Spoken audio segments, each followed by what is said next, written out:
This program contains explicit language.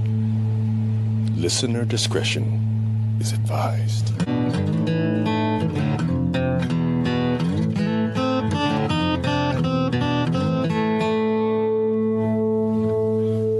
You're listening to Mix and Murder.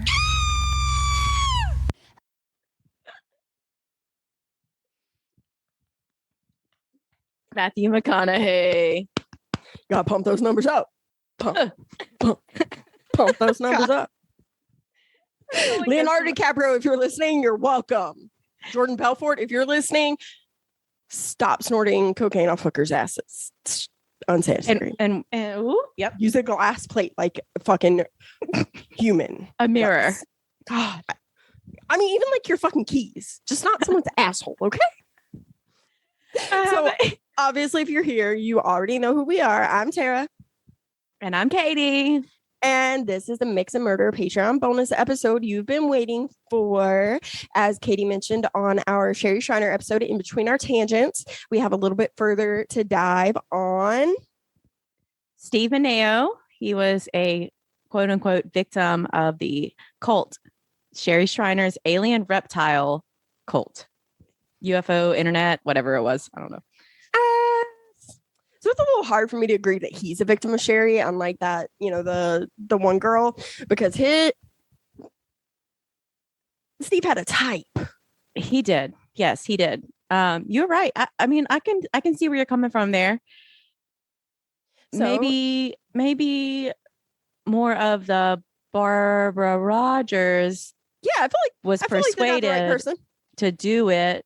I don't think she was persuaded. I think that she was a crazy bitch who didn't like the idea of competition. And then she blamed it. Yes. Okay. I feel like she just had an easy out, you know? Oh, I didn't feel think like about that. She's a conniving ass hoe. There you go. Well, shit. All right. So we're probably going to banter all the way through the episode. So let's just go ahead and dive in. Tell me all about it. I'm drinking wine. Today, we're going to be telling you more about Sherry Shriner's cult members, but wanted to warn you that the story has depictions of suicide. It may not be suitable for everyone. So if you need to pause it or just not listen, we understand.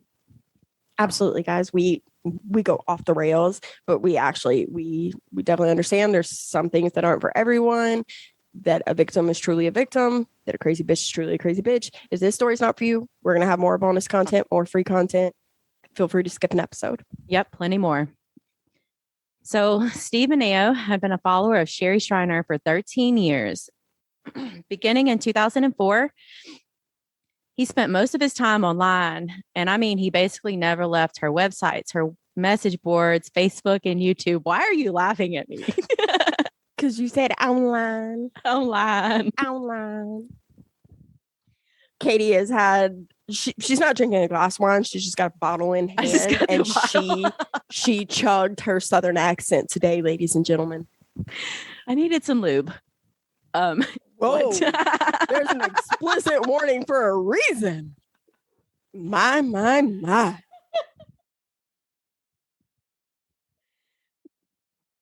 My dog is looking at me right now like, who's this bitch talking to? This is okay. It doesn't get this crazy. It doesn't get this crazy when I'm on normal Zoom calls. When I'm talking to like coworkers, doesn't get this crazy yet. You don't have enough lube, apparently. No. We do those meetings in person. No lube. Oh, lube is only required at her in-person work meetings, ladies and gentlemen. Wine lubricant. I'm talking about wine as a lubricant. It's because it's not a water base.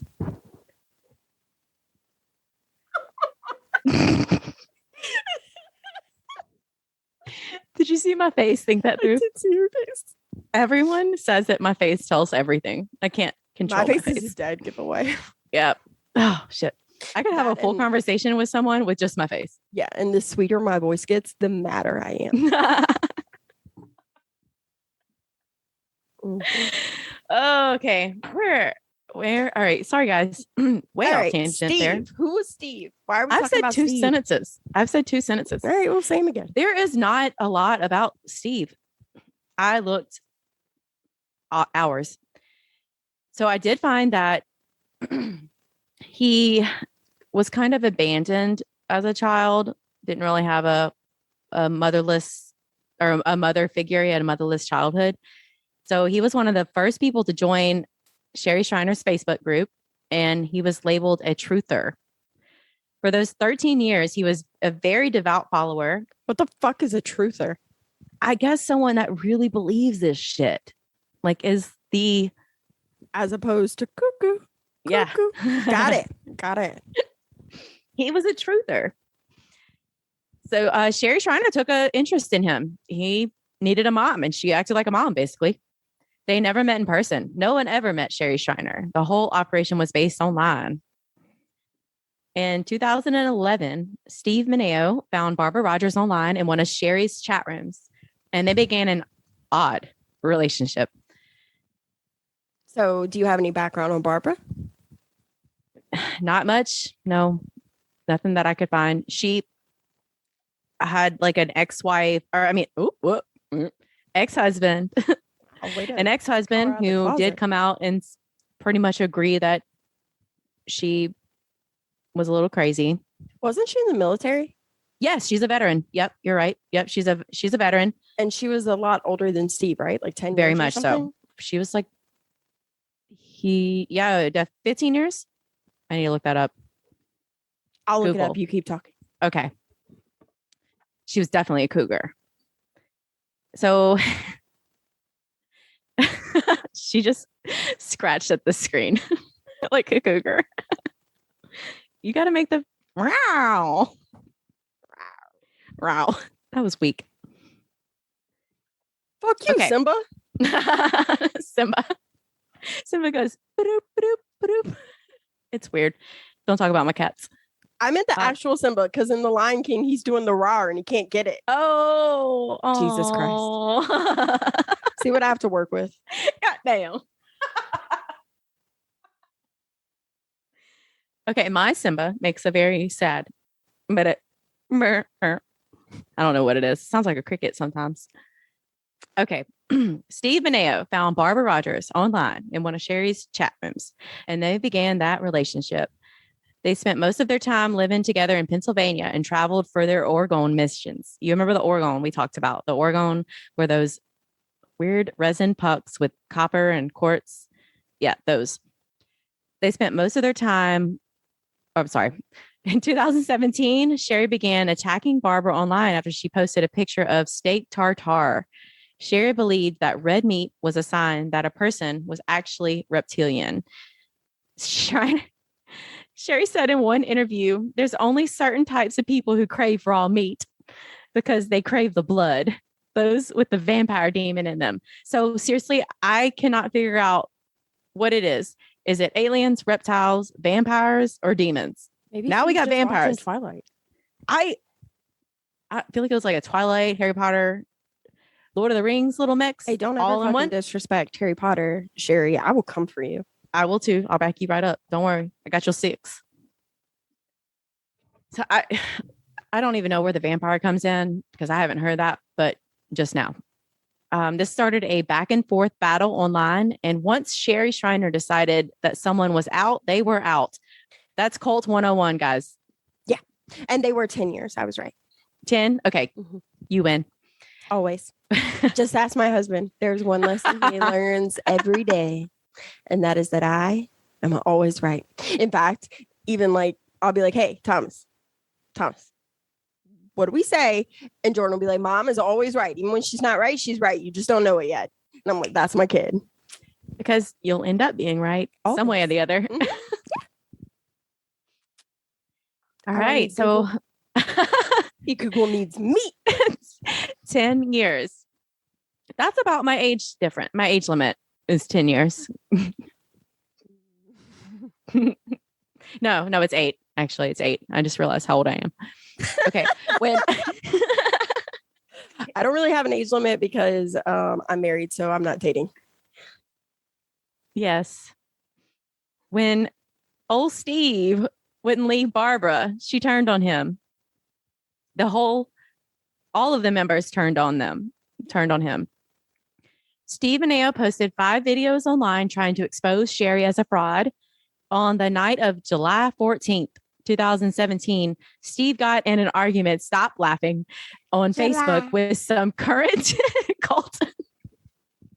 She got in an argument with some current cult members, or he got in an argument with some current cult members. Barbara took Steve out to a local bar to help him cool off, quotations, where she supposedly drugged him. She then brought him home and shot him in the forehead, point blank. All right, this whole 911 call and police interview got real weird. Like Around weird by our standards or weird by like Sherry Shriner standards? it was just weird. No standards with Barbara. On a scale of 1 to 10, it was a 10. Turn it up to 11. Just kidding, guys. This is not Spinal Tap. All right, so tell me about the interview. Rough House Friday. I'll get Pepper to help you. I mean, to have you help him record the theme song next time. We're missing some letters up there. Okay. They fell with Bill. Focus. We should probably cut some of that out. So around 2 a.m., she called 911 and said, "My boyfriend had a gun. He told me to hold it here and press the trigger. Oh my God, he's dead." Police arrived, and while processing the scene, they took Barbara in for an interview. From watching the interview, it was very evident that Barbara was mentally ill. She changed small details of her story while still claiming to be innocent. Can you hear me? Oh, yeah, I can hear you. I'm just shaking my head because she's a crazy bitch. The shit is bananas. B-A-N-A-N-A-S. Yeah, it gets really weird. I can't even put into words from watching the videos of the interview.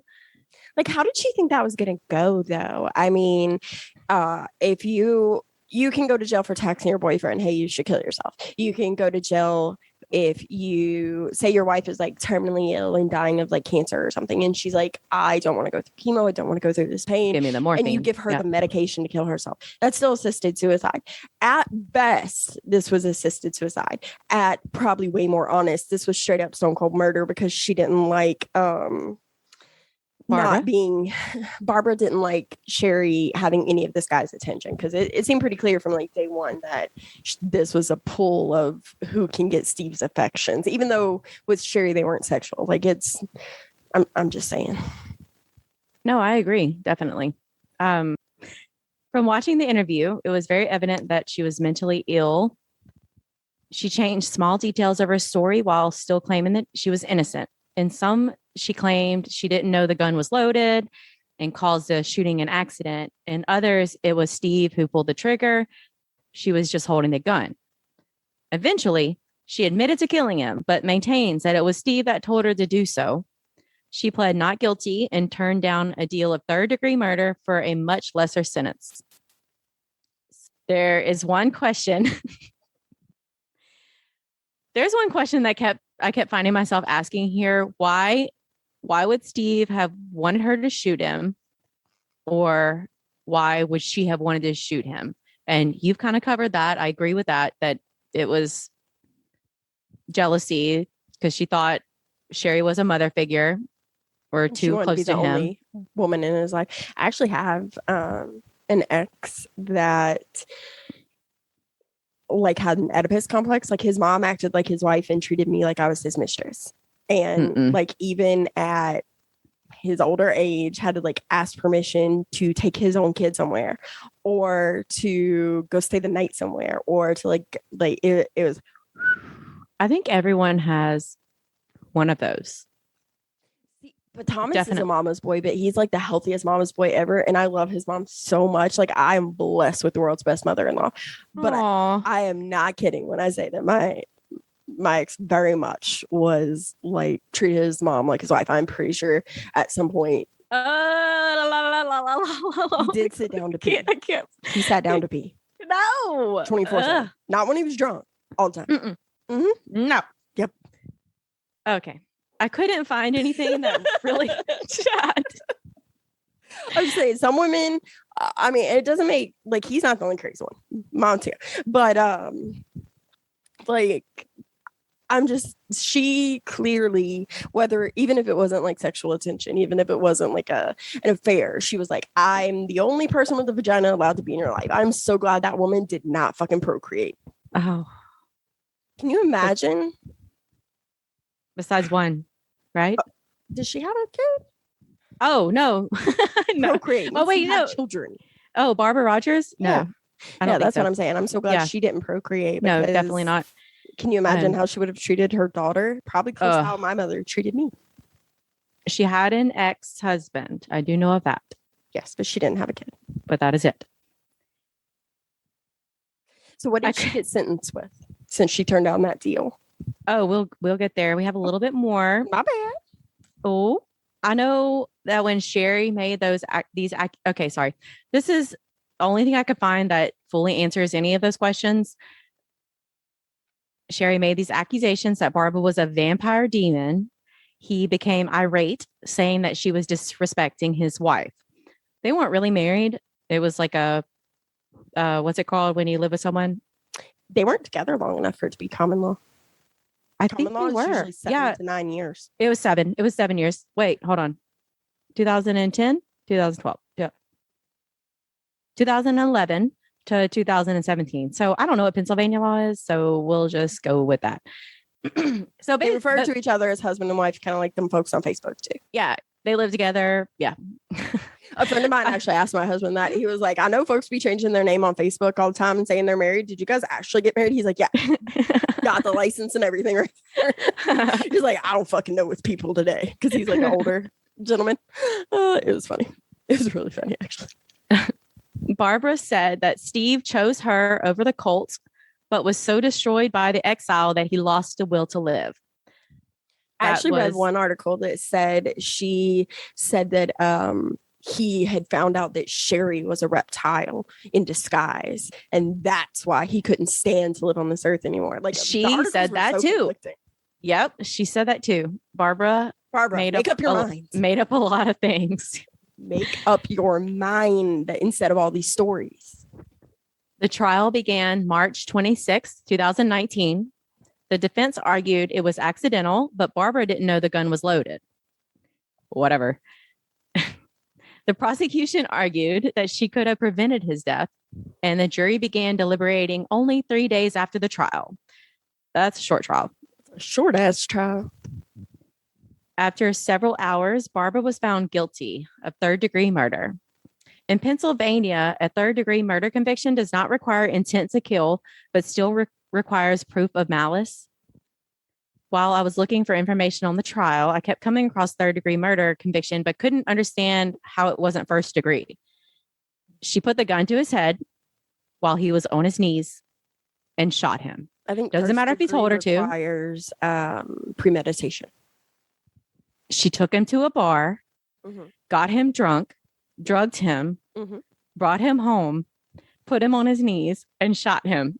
I'm not saying she didn't premeditate it. I'm saying they couldn't prove she premeditated. I do know that they proved that he was drugged, but or too drunk. So I don't know if that was. So what they usually do is they allow, because you really only get one chance at it. If they're fine. In most cases, you really only get one chance at it because of double jeopardy. So what they do is they get what they give get. You a couple of different options to make sure they get that guilty in there. So they'll give them the option of, do you find him guilty for first degree, second degree, third degree, whatever. So they probably gave them more than one option, and they were like, they've done a great job of proving this, but they haven't done a great job of proving the premeditation, because he could have taken those pills by himself. He was also mentally unstable, he could have been taking these drugs because of his depression, that kind of thing. They might not have proved the premeditation beyond a reasonable doubt. So that's probably why they were only able to convict on the lesser charge. I agree. Or I understand, definitely. The sentence was 15 to 40 years. So still, she was 48, 40 something. 42. So that's still, she'll be old. 42, sorry. 42. That's still, I mean, she'll be up there. If I wouldn't talk about 40s being that old, Katie. Shut up. Shut up. She looks a lot older than she. Oh my gosh, she looks so rough. When I was looking up their age difference, there were some mugshot photos. She looked rough. Yeah, she looks rough, definitely. So she sought for a new trial on the grounds that the evidence didn't support her conviction, and the prosecutors should not have used the statements she made to the police right after the shooting. Why wouldn't you use a conviction? Yeah. She said she was psychologically incapable at the time to account for what had actually happened. Barbara also insisted that her punishment was too severe because she was intoxicated. She lost that shit. Okay. She lost that appeal. So my uncle actually has served time for manslaughter. He was drunk and driving. The other person that died was also drunk and driving, and they hit each other. So regardless of the fact that both parties were drunk, both parties, you're free to drink, but you're not free from the consequence of the choices you make while intoxicated. And to this day, he's never once been like, oh, I wasn't guilty, I was drunk. Never fucking once. Bruh, if you cheat on your girl or your dude just because you're drunk, you're still getting broken up with. Hopefully. If you, unless you're Brock Turner, if you rape someone and you're drunk, then you're still getting a conviction. It's still rape. Unless you're Brock Turner, apparently. Well, yeah, unless you're, oh God. I hate Brock Turner a good person. From a good family. From a good family. With a whole future ahead of him. The future in prison is what you deserve, dude. That's not our podcast right now. Our story right now. I would be super happy if someone chopped off his balls. It's our Patreon episode. It's not public, so I'm not worried about like impugning myself. Oh, you're fine. It's also not liable because he was still found guilty. So it's not liable. I know the law. I went to law school. Okay, I didn't go to law school, but I did study pre-law. I changed my major when I got pregnant. All of my studying is Google.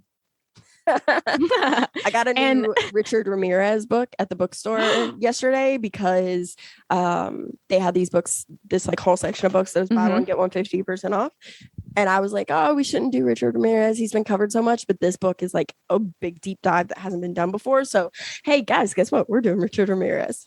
Yes, that's exciting. I actually only know a little bit about that whole thing. Ooh, I'll send you the book.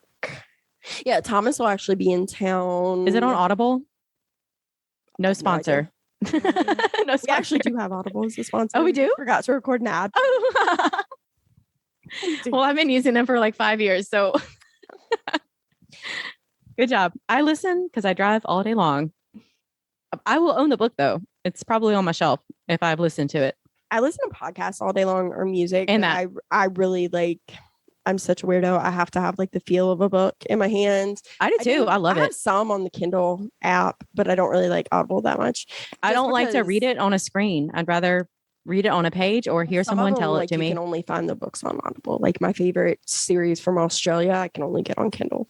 Oh, I listened to the Golden State Killer. Paul Holes was telling the story of it. It was the evil. Wait, hold on. Brain work. Your brain took the devil, evil. No, that's the documentary. I know what this. book you're talking about. You know what I'm talking about? That Patton Oswalt's wife wrote. Michelle McNamara. Before she passed. Okay, away. No, this is the one that Paul Holes wrote about the whole thing. She wrote the other one, and then they had to finish it. But this one is, and Paul Holes is telling it, and it's kind of like listening to a podcast, not like a narrator just reading off the lines of a book. It's great. Evil has a name. Evil has a name. Yes. And it's Audible only. Okay, so we do have Audible as a sponsor. This isn't an ad because you guys are Patreon, but Stephen King reads Carrie on Audible. We got a quotation. Yes, it is the best. Hearing Stephen King, I have so many credits. His own story is amazing. That's Carrie. Pet Sematary and Carrie. Yeah, those are probably the only ones that I can handle. I won't let her read it, even though she loves the movies because of the orgy. It is fucked up. Oh no, she loves walking around the house going, "You'll float too. Oh. You'll float too. No. You'll float too." She Uh-uh. can't wait for the new Halloween movie. She is all about some Michael Myers. I do love Halloween. Okay, so I don't like scary movies. Her very first the first midnight release we took her to was Cinderella, but the second one that was just like me and her dad thing is she had her very first band performance on the football field at the halftime show, and afterwards we took her to the midnight premiere of Halloween, the one with Judy Greer, about her, like Jamie Lee Curtis's daughter and granddaughter, and the sequel to that is coming out, and she is so excited to go see it. Oh, that sounds awesome. We took her to a haunted house last year. She gave herself a black eye because she had her cell phone in my back pocket. She jumped backwards into her dad and then threw herself forward on the floor and headbutted her iPhone that was in my back pocket. So yeah. Basically, I gave birth to Katie. I can't watch it is clowns. I can't do it. I cannot. So I hate clowns and dolls. Too. Dolls. Yeah. If I have a clowns, kid, but not happening. For some reason I can handle it because like he's upfront and honest about it. He's not pretending to be like happy-go-lucky. But if it's like one of those he's just fucked up, smile, I'm like, get the fuck away from me. But at least Pennywise is like upfront, like, yo, no, bro, I'm creepy. That's the reason I don't like clowns. Not John Wayne Gacy. That's another reason I don't like clowns. But the original reason is it. I watched that when I was little and I had nightmares and I would never. I watched it when I was 13 with my friend Tracy, and it was right before we went to Panama City Beach for spring break weekend. We didn't sleep a wink. We stayed huddled up together in the middle of my queen size bed. Okay, that's how I was. Hiding. Okay, well, that's how I was when I watched. My birthday is June 13th. My second birthday was a Friday the 13th. I think my 13th birthday was, and then my 18th. So my 13th birthday, we had a little slumber party where we watched Jason, and my whole night, did not sleep. My eyes were wide open the whole time. And then someone thought it was a good idea to watch Freddy Krueger. I love Freddy. I used to fall asleep to that movie. You're fucked up. I am. I can fall asleep to Silence of the Lambs, dude. I do love Silence of the Lambs. That's thriller. I used to fall asleep thrillers. to fucking Nightmare on Elm Street, the original one. Oh my God, that's great. 13 Ghosts. 13 Ghosts is one of my favorites. That's not scary to me. That's just that thriller. woman's head is in a bear trap. And there's like a glass box. Yeah. I mean, it's weird. I love 13 Ghosts. Are we done here? Yeah, we're done. Although, guys, since we did talk about Halloween, we should probably maybe give them a little teaser about one of our Halloween special Patreon episodes. Oh, let's do it. So for October, we're going to go over we're going to do 3 Patreon episodes at every level of Patreon, $5 and up. We're going to actually use each episode to deep dive the 3 main suspects of Jack the Ripper. And for our regular audience, we are going to go through all of the backstory of Michael Myers as if he were one of the real killers, because he actually does have so many different interesting backstories. I'm really excited about this. If you haven't yet, go listen to the old episode we did where we treated Freddy Krueger as a real character when Whitley was my co-host. Before we take it down, it was probably my favorite episode I did. I loved it. Do it real quick. It's still up.